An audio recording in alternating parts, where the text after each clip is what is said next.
Welcome to the instruction manual.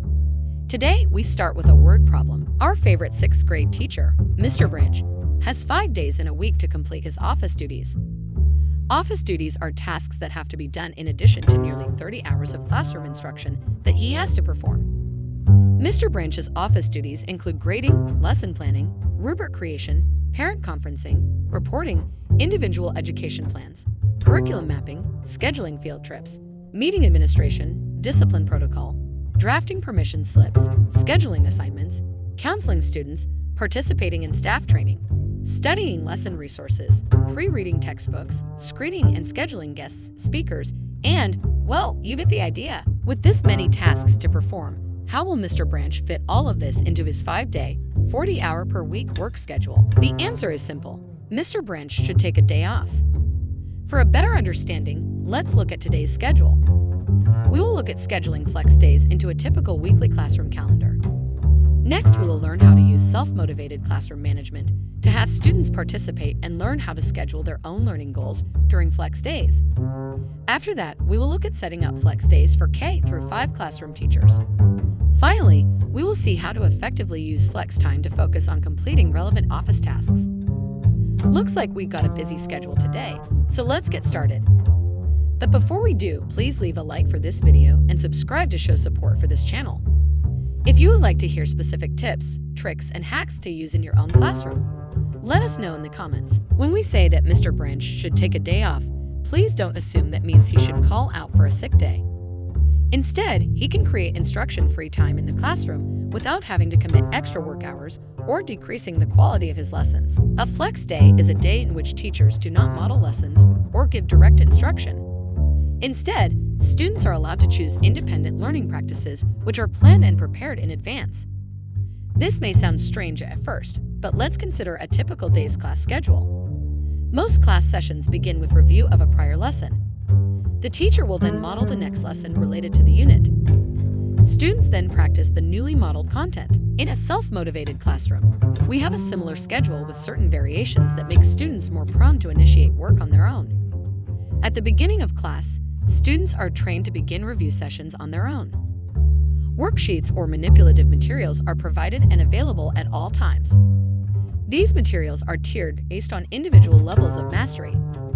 This review session usually lasts for the first 10 minutes of class time, followed by a 10 to 15-minute session dedicated to direct instruction from Mr. Branch, or the class can move into a deeper review session for editing and making corrections to ongoing assignments. Mr. Branch can use this middle section to work one-on-one with remedial students. Meanwhile, our advanced students work as tutors who receive grade credit in lieu of completed worksheets. The last and largest portion of time is dedicated to a class-wide project in which students work primarily on major assignments related to the current unit topic. This schedule is performed 4 days out of our 5-day week. If at all possible, Mr. Branch should try not to schedule office duties during these 4 days. Emphasis on try. Busy as you are, give it your best shot to keep these days focused solely on class instruction and one-on-one student interactions. Your flex day will require a bit of setup, but it is well worth the effort. During the first 3 weeks of the school year, share how the flex day will be scheduled with your students. They should expect to use the same time segment ratio allotted to a normal class day. As a side note, feel free to adjust for block schedules or non-period schedules, such as for K through 5 classrooms. For flex days, explain that they do not have to perform the normal review sessions or participate in class-wide projects. Then supply them with a list of choices which they can use to fill their own schedules for the day. From this list, students choose activities that supplement current unit lessons and classroom projects.